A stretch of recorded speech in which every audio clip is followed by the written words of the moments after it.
이달에 아마 깜짝 놀란 일이 아마 있으셨을 거예요. 가스 요금을 받아보셨죠? 저는 얼마나 혼났는지 모릅니다. 집에서 말이야 반팔 반바지 입으면서 이렇게 보일러를 떼더니 그거 봐라 이러면서 얼마나 혼났는지.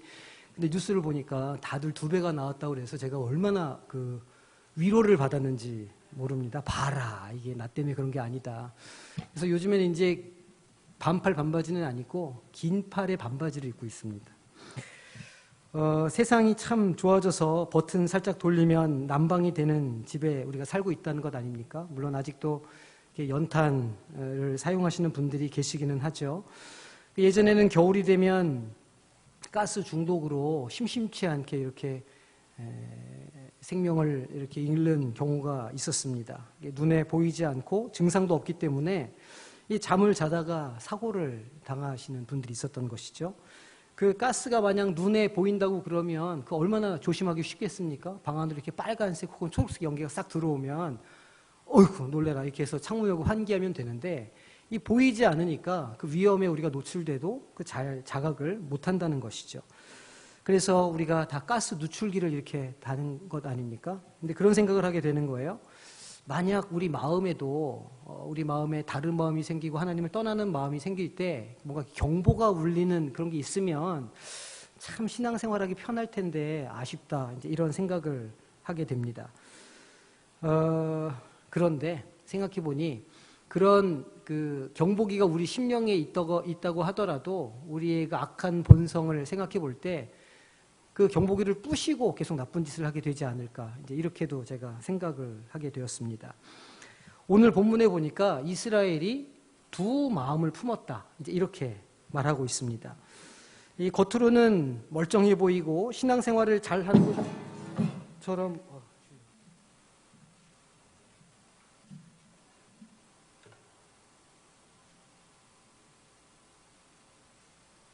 이런 거죠. 이런 게 경보가 있으면 좋은데 경보가 없으니까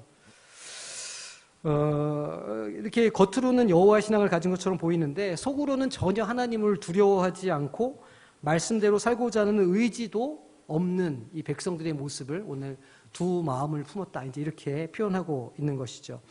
이 두 마음을 품었다는 말씀의 히브리 원문의 의미를 잘 보면 거짓 마음을 품었다 이제 이런 뜻입니다. 하나님 나라에 속한 이들이 하나님의 법을 따르지 않고 세상을 따르고 세상에 매이는 것이 사실은 거짓된 마음이며 두 마음을 품는 것이라 우리가 그렇게 이해할 수 있습니다. 당연히 이런 변질된 마음은 행동으로 드러나게 되겠죠. 생각은 결과를 낳게 되는 겁니다.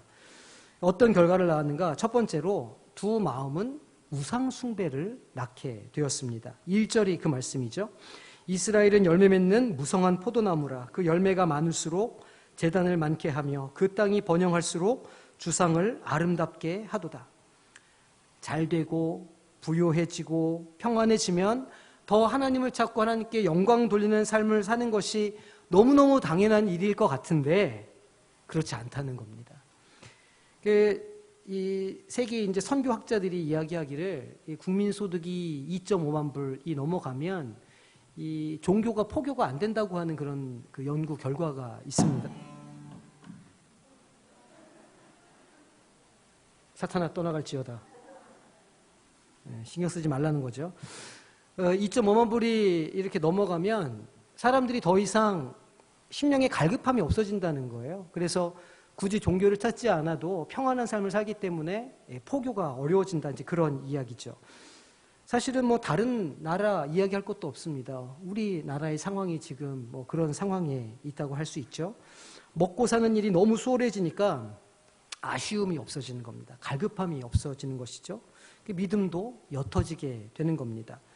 이렇게 되는 데에는 두 마음이 있었기 때문입니다. 무슨 이야기냐면 그간에 하나님을 찾고 구하고 예배했던 그 심령이 그러니까 살기 힘들 때 했던 그 마음이 사실은 하나님의 영광을 구했기라기보다는 하나님의 손만을 구했던 것이기 때문이라는 겁니다. 필요가 채워지고 부족함이 해결되고 나면 즉 하나님의 손을 경험하고 나면 목적을 달성했기에 더 이상 하나님을 찾지 않는다는 겁니다. 그게 두 마음을 품은 행동의 결과라는 것이죠. 사실은 이스라엘이 그랬습니다. 그 사사시대 그들은 이민족이 침입을 받으면 하나님을 찾고 또 좀 평안해지면 우상 숭배를 하고 또 침략을 받으면 하나님을 찾고 평안해지면 우상 숭배를 하는 일들을 하는 겁니다. 평안하면 잊었다가 필요하면 찾고 참 편리한 신앙 아닙니까? 당연히 이러한 신앙은 지극히 어린아이와 같은 신앙이라고 할 수 있는 겁니다. 한도도 영적으로 성장하지 못한 어린아이에 머무른 성장 장애를, 발달 장애를 겪는 그런 신앙이라고 할 수 있는 것이죠. 그런데 더 문제는 그렇다는 것을 자각하지 못하는 게 더 큰 문제가 되는 겁니다. 아, 내가 잘하지 못하고 있구나. 이걸 깨달아야, 그걸 알아야 성숙을 위해서 노력하고 애쓰고 마음밭을 이렇게 기경할 것인데 아무런 희생이 없는 예배를 늘상 드리게 되는 것이죠. 그러니 그 예배에 진정성이 있겠습니까? 하나님이 받으실 만한 영과 진리로 드리는 예배일까? 우리가 항상 질문을 해봐야 한다는 것이죠. 또 이 변질된 마음은 두 번째로 교만함으로 이렇게 나타나게 됩니다. 3절 말씀인데요. 그들이 이제 이르기를 우리가 여호와를 두려워하지 아니하므로 우리에게 왕이 없거니와 왕이 우리를 위하여 무엇을 하리요 하리로다. 이렇게 기록하고 있습니다. 이 교만함을 보십시오. 기름 부음을 받아서 세워진 왕을 인정하지 않는 겁니다. 지도자를 인정하지 않는다는 것이죠. 오늘 현대사회에서의 정치 지도자들은 대의민주주의의 원칙에 따라서 국민이 이렇게 선출하지만 이 성경시대의 왕은 하나님의 선택에 의해서 세워졌다는 겁니다. 사무엘이 사울에게 기름을 붓고 다윗에게 기름을 붓고 이렇게 해서 왕을 세우는 것 아닙니까? 그 말은 그 왕들이 하나님의 권위를 위임받아서 그 백성을 치리한다, 그런 의미입니다. 그러니까 왕에게 복종하는 것은 곧 하나님께 복종한다는 의미를 가지고 있는 겁니다. 그런데 지금 말씀에 뭐라고 합니까? 왕이 우리를 위하여 무엇을 하리요? 이렇게 비아냥되는 겁니다. 왕의 치리를 받지 않겠다고 하는 것은 곧 하나님의 치리를 내가 받지 않겠다 말하는 것과 똑같은 겁니다. 그들은 대놓고 말하고 있습니다. 우리가 여호와를 두려워하지 아니하므로. 놀라운 일이죠. 어떻게 하나님을 두려워하지 않을 수 있을까요? 하나님께서 오래 침묵하셨기 때문일까요? 하나님께서 그들의 삶 가운데 고난을 주지 않으셨기 때문에 하나님을 두려워하지 않는 것일까요? 이들은 왜 하나님을 두려워하지 않고 있는 것일까요? 하나님도 두려워하지 않는 이들이 왕을 두려워할 리 만무합니다. 그러니 누구의 간섭도 받지 않고 아무런 통제도 없이 그저 육체의 악한 본성을 따라서 살아가게 되는 겁니다. 잘 먹고 잘 살기 위해서, 부유해지기 위해서 수단과 방법을 가리지 않는 것이죠. 타인들의 삶과 인생이 어떻게 되든 나만 잘 되면 된다, 이렇게 생각하고 사는 겁니다. 우리는 이런 삶을 되게 이기적이라 이렇게 말하죠. 생각해보면 하나님도 두려워하지 않고 안중에 없는 자들이 과연 이웃을 신경이나 쓰겠습니까? 참으로 교만한 인생이 아닐 수 없습니다. 그런데 이것이 사실 우리의 모습이 아닌가? 신중하게 우리가 살펴보아야 한다는 것이죠. 나는 하나님을 두려워하는가? 하나님 말씀에 순종하기 위한 애씀이 내 안에 있나? 하나님의 얼굴을 구하는 열망이 있을까? 세상에서 살면서 하나님 말씀 때문에 내가 갈등을 겪는 적이 있나? 세상 속에서 내가 하나님 말씀 때문에 핍박을 받고 곤고한 일을 당하고 내가 희생하고 있는 일이 있나? 생각해 봐야 한다는 겁니다. 스스로에게 이 질문을 해봐야 하는 것이죠. 이 질문을 할 때 우리의 마음밭이 기경되기 시작할 수 있기 때문입니다. 그리고 변질된 마음은 세 번째로 그 공동체의 타락으로 나타나게 됩니다.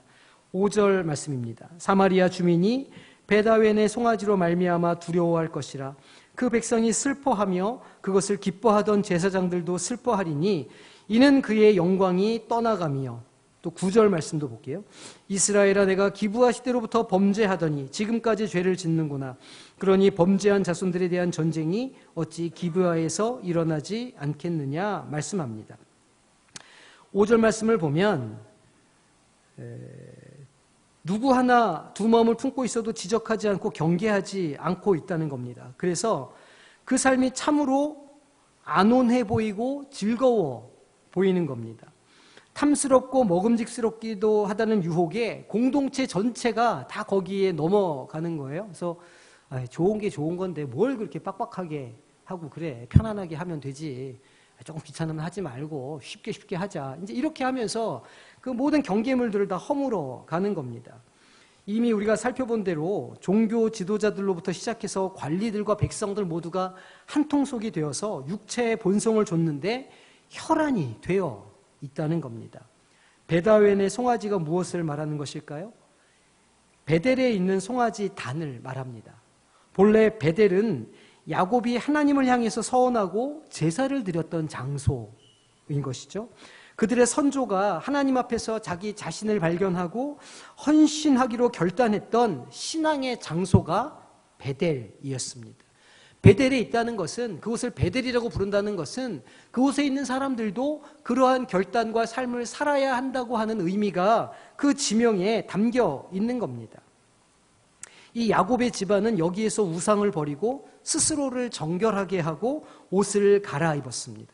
영적인 각성과 회개의 장소가 베델이었다는 겁니다. 그래서 창세기 35장에 보면 우리가 일어나 베델로 올라가자 이렇게 말하고 있는 것이죠. 그게 무슨 말입니까?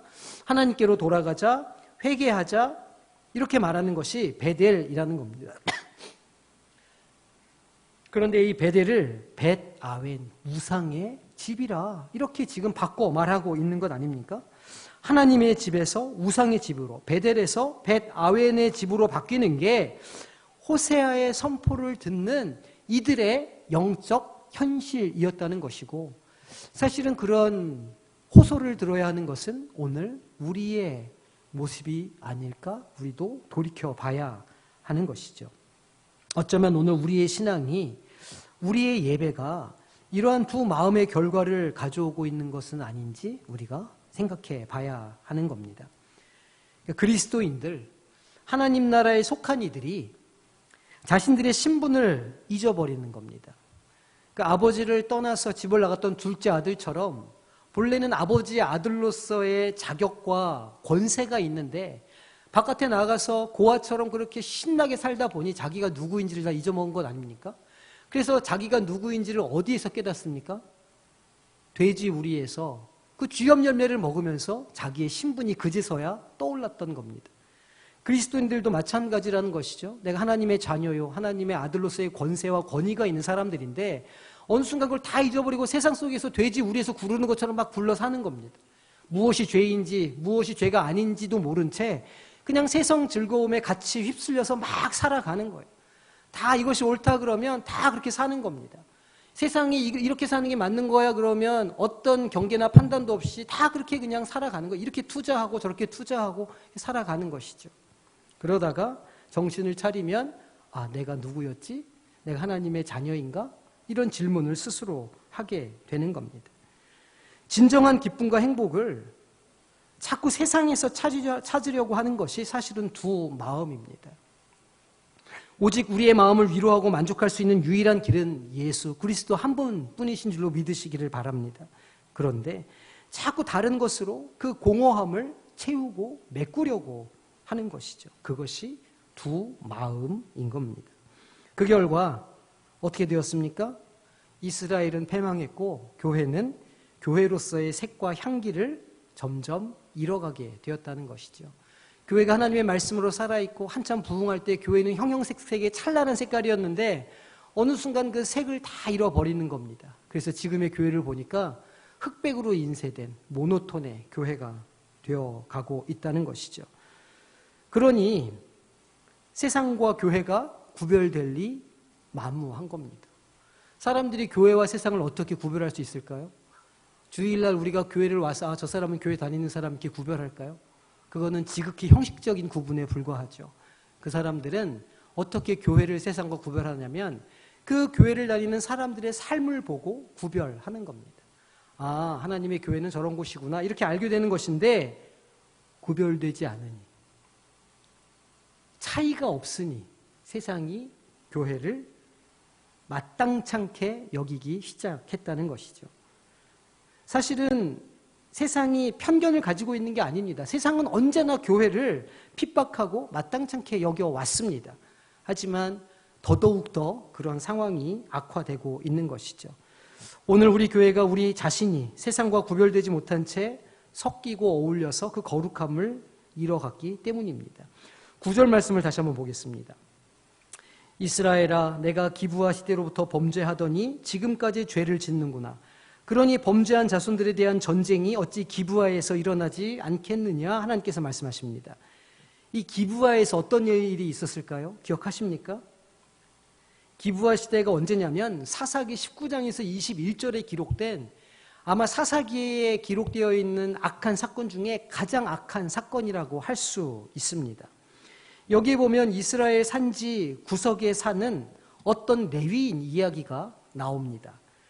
근데 이 레위인이 유다 베들레헴에서 첩을 얻게 되는 거예요. 잘 알고 있는 내용이죠. 그런데 이 첩의 행실이 좋지 않은 겁니다. 레위인, 말하자면 제사장 가문에서 첩을 얻는 것도 상당히 좀 이상하고 뭔가 좀 썩 옳지 않아 보이는 일인데 그 첩도 행실이 옳지 않았다는 겁니다. 다른 남자와 바람이 나게 되는 거죠. 그리고는 이제 어떡합니까? 미안해서 도망가가지고 친정에서 넉 달을 지내게 됩니다. 근데 이 레위인이 그래도 그 첩이 그리웠는 모양이에요. 그래서 그 말하자면 이제 처갓집에 가서 이 첩을 데리고 오려고 간 거죠. 가서 내가 용서해 줄 테니까 집에 돌아가자. 이제 이렇게 하는 겁니다. 오는 길에 날이 어두워져가지고 예루살렘 근방에 도착하게 됐죠. 그런데 당시 예루살렘은 사사기 시절의 예루살렘은 이 이방 여부스 사람들이 사는 곳이었습니다. 예루살렘 성전이 있는 곳이 아니라 여부스 족속들이 사는 여전히 이방 땅이었다는 말입니다. 그래서 예루살렘 사람들은 그 당시에 그 히브리 민족들은 그곳에 들어가지 않고 그 이스라엘 족속들이 사는 기브아나 라마로 이렇게 보통 가서 유숙을 하게 되었는데 해가 져서 미처 그곳까지 이르지 못하게 된 겁니다. 겨우겨우 기브아에 도착했는데 이 기브아는 베냐민 지파가 사는 지역이었단 말이죠. 그런데 아무도 영접해주지 않는 겁니다. 이 레위인을. 그러니까 이 기브아에 사는 베냐민 사람들도 마음이 완악해질 대로 완악해져 있다는 것이죠. 결국 어렵사리 한 노인의 집에 묵게 되어서 이렇게 여정을 풀고 잠자리에 들었는데 밤중에 사람들이 와서 문을 두들기고 저 남자를 끌어내라. 여자를 끌어내라가 아닙니다. 저 남자를 끌어내라. 이렇게 이제 하니까 이 레위 사람이 어떻게 했습니까? 자기 첩을 대신 내어준 겁니다. 자기 대신. 밤새 이 처가 이 베냐민 지파 사람들한테 수치를 당하고 거반 죽게 되어서 아침에 문을 열어보니까 문지방에 이렇게 이 첩이 반쯤 죽어가고 있었던 것 아닙니까? 성경엔 죽어 있었다 이런 말이 없는데 죽었는지 죽어 있었는지 모르겠지만 이 레위 사람이 어떻게 했습니까?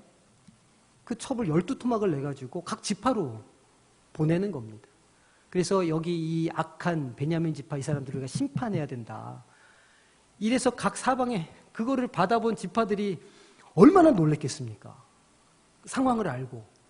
그러니까 또 들고 일어나서 그 베냐민을 치고 전쟁을 해서 400명 외에는 남은 자가 없을 정도로 베냐민 지파를 다 진멸을 하는 상황에 이르게 되었다는 것이죠. 이 레위인은 제사장 가문 아닙니까? 요즘 말로 바꿔 말하면 목사 집안인데 목사가 첩을 얻은 거나 매한가지죠. 또 그 첩은 간음을 하고 레위인은 자기 살겠다고 자기 아내를 내어주고 공동체는 그 여인을 욕보이고 이를 핑계로 해서 한 지파를 다 죽이고 멸절시키고 이게 참 도대체 이게 말이 되는 사건입니까? 그런데 하나님께서 이스라엘의 죄악과 패역함이 이 기브아 사건 때와 다르지 않다 이렇게 말씀하고 계시는 겁니다.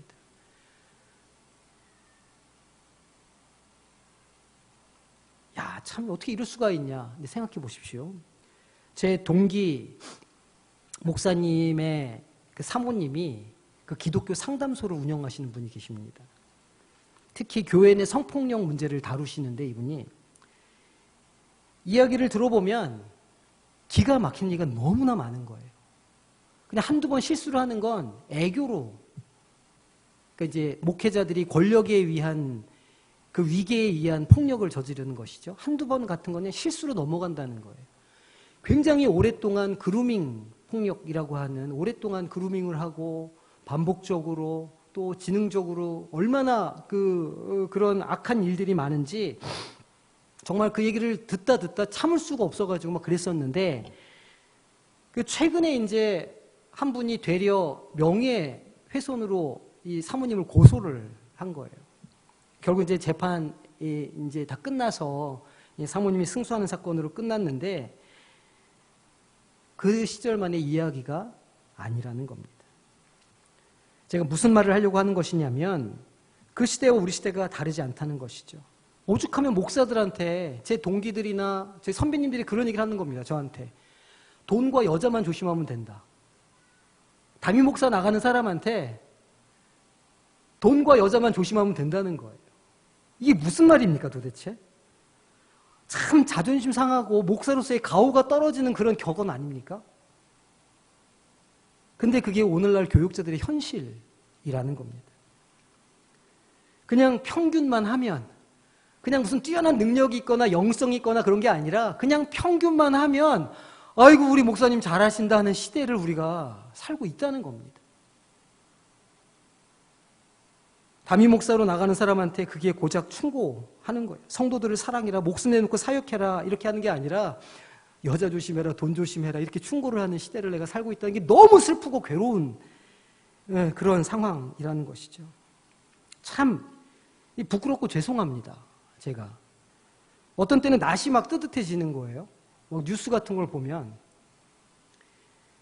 모범이 되기는커녕 이 목사가 성도들을 위로하고 깨지기 쉬운 유리그릇을 다루듯이 이렇게 해야 되는데 뭐가 바뀌어도 엄청 바뀌어 있는 거예요. 성도들이 목사 마음 상할까봐 막 이렇게 막 절절 매는.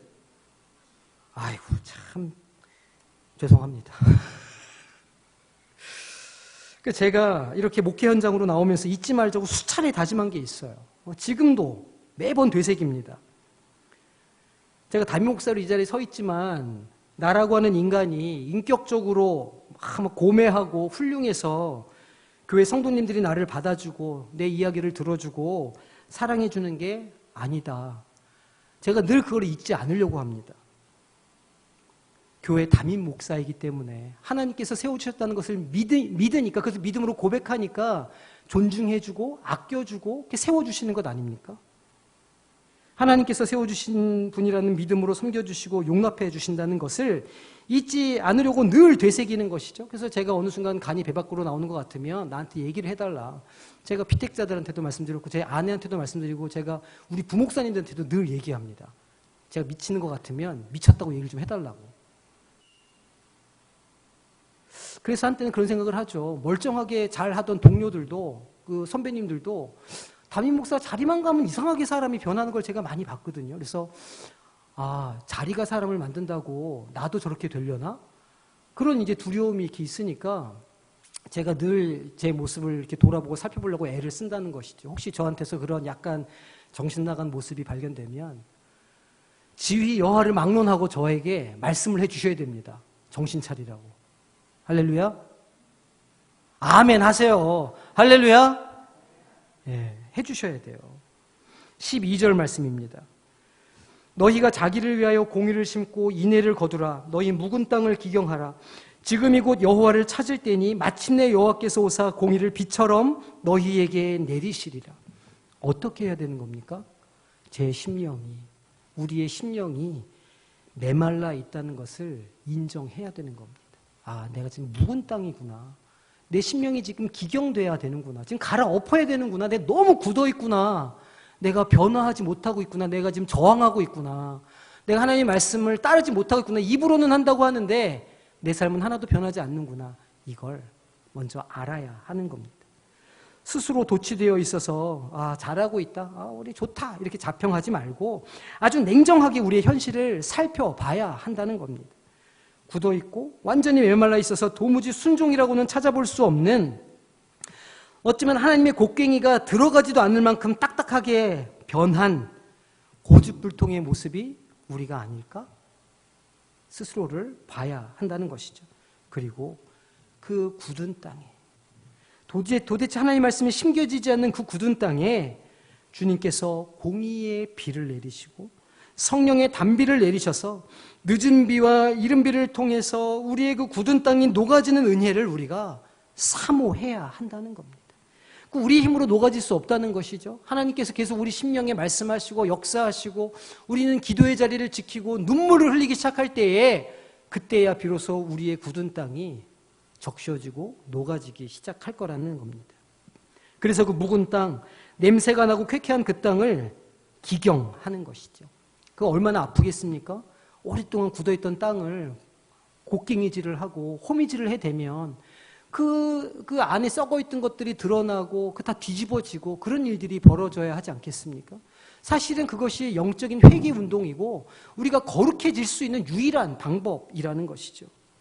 그래야 그 가운데 복음이 심겨지고 은혜가 심겨지고 사랑이 심겨져서 다시 생명력이 넘치는 땅으로 회복될 수 있다는 겁니다.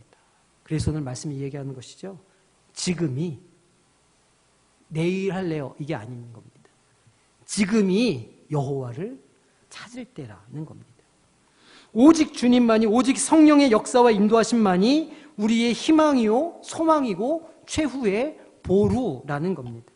성령께서 일하시는 것을 혹시 보시게 된다면, 그게 느껴지신다면, 그것을 경험하신다면 그 부르심에 순종하시기를 바랍니다. 우리의 힘으로, 우리의 능력으로 되는 게 아니기 때문입니다. 가정의 회복, 교회의 부흥, 개인의 건강과 사업, 그 모든 것은 하나님께서 은혜를 부어주실 때에 경험할 수 있는 것들이죠. 조건이 있는 겁니다. 우리의 마음밭이 어떻게 되어야 된다고요? 기경되었을 때. 우리의 마음이 기경되었을 때 하나님의 역사가 그 위에 임하고, 그래서 그 안에서 새로운 생명들이 자라게 내고 뿌리를 내릴 수 있게 되는 겁니다. 마음밭이 준비가 안 되면 주님께서도 말씀하시죠. 뿌리가 내리지 못하면 해가 떠서 곧 말라버리고 말게 되는 겁니다. 길가에 떨어진 씨앗은 어떻게 됐습니까? 발에 밟히는 겁니다. 지금 우리 심령은 어떻습니까? 우리 성도님들의 마음밭은 어떻습니까? 좀 기경이 되고 있습니까? 아니면 굳은 상태로 있습니까? 그렇기에 성령께서 일하기를 우리가 기도해야 하는 겁니다.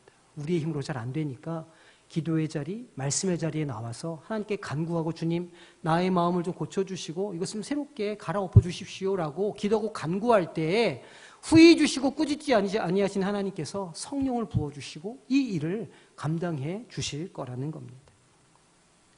순종하시기를 바랍니다. 제 말에 순종하라는 말씀이 아니고 느껴지실 때가 있을 거예요. 아, 하나님이 일하시는 것 같다. 이게 성령께서 일하시는 것 같은데 성령의 역사가 있는 것 같다. 그러면 그 역사에 몸을 던지셔야 되는 겁니다. 망설이고 주저하고 멈춰 있으면 아무런 변화도 일어나지 않을 것이기 때문입니다.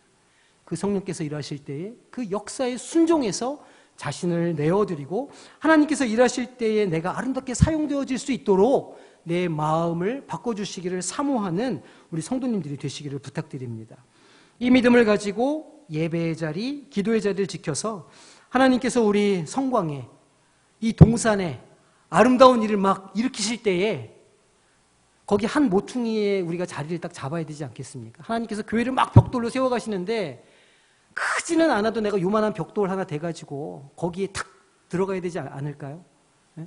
그런 모퉁이 돌이 되는 우리 성도님들이 되시기를 주님의 이름으로 축원합니다. 잠시 기도하겠습니다. 하나님 아버지, 오늘 우리의 마음밭이 기경해야 하는 굳은 땅은 아닌지 묵은 땅은 아닌지 돌아봅니다. 우리를 불쌍히 여겨주시고 우리가 우리의 심령을 정직하게 들여다볼 수 있는 정직한 영을 우리에게 허락하여 주시옵소서. 그래서 주님께서 우리 가운데 일하실 때에 우리가 순종함으로 우리 자신을 주님께 내어드리게 하여 주시고, 주님께서 역사하시는 그 심령 가운데 하나님의 성령의 역사가 일어나고 성령의 아름다운 일들이 뿌리내리고 자라나게 되는 은혜가 있게 하여 주시옵소서.